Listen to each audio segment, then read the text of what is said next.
Ben là, il va remplir les formulaires.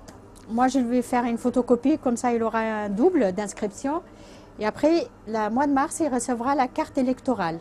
Votre carte, ça sera au mois de mars 2011. D'accord? Voici la caravane de la citoyenneté, un instrument censé stimuler l'engagement civique à Cergy. Après quelques mises au point, une dizaine de bénévoles peuvent enfin inviter les passants à aller s'inscrire sur les listes électorales à l'intérieur du véhicule.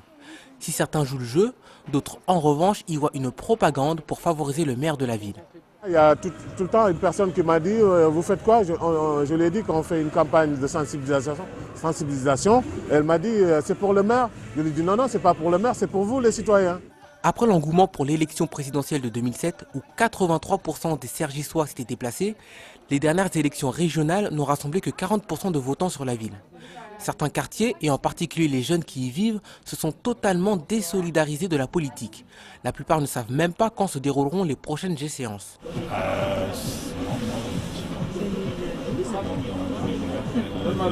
C'est pour l'année prochaine. Pourtant, l'initiative est appréciée. C'est une bonne initiative d'inciter les jeunes à voter. S'il y aurait plus de jeunes qui voteraient, je pense que voilà quoi. L'autre Sarkozy ne serait même pas président si ça se trouve. Bah écoute, d'encourager les jeunes, c'est que du positif, tu vois ce que je veux dire, parce qu'on a conscience que quoi qu'il arrive, ça passe par la politique pour gouverner ce pays, tu vois. Donc pour qu'il y ait plus de gens qui nous ressemblent, qui nous gouvernent, si tu vois ce que je veux dire, il faut inciter les jeunes à aller voter. Franchement, je vote tout le temps, même au présidentiel et tout ça, mais il n'y a pas de changement, c'est dommage, il n'y a pas de changement. Ça serait bien s'il y avait du changement. Même sur 2 ans ou 3 ans, on voit qu'il n'y a jamais de changement, il ne faut pas rêver.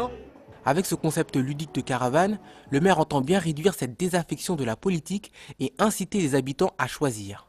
Beaucoup de nos concitoyens sont souvent très éloignés de la politique et des choses politiques. Ils vivent difficilement dans leur quotidien. Ils pensent que la politique ne peut pas leur apporter grand-chose. À la fin, quand on ne vote pas, on laisse les autres décider à sa place. Donc je pense que chacun doit bien réfléchir et je crois qu'en tout cas, notre rôle et notre mission de rappeler que le vote, c'est un droit, mais c'est aussi un devoir pour chacun pour défendre notre démocratie.